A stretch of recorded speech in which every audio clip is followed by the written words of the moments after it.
En böyük günahı Allah bağışlayar. Mən Hürrün günahından böyük günah tanımıram. Hür Kərbəlanın baş verməsinin səbəbkarlarından biriydi. Hür İmam Hüseyni mühasirəyə alıb Kərbəlada saxlamışdı. Hürrün günahını adi bir şey zənn eləməyin. İmam Hüseyni mühasirəyə almışdı. Amma tövbə üçün gələndə İmam Hüseyin heç qoymadı ağzını açmağa.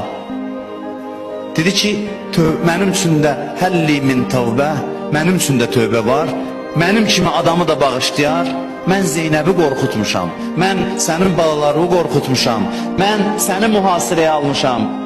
İmam dedi ki, irfə rəsək, başını qaldır, bizim dərgahımızda baş aşağı dayanma, Allah səni bağışladı. Əntə səidun fid dünya vəl axirə, sən dünyada da xoşbəxtsən, axirətdə də xoşbəxtsən.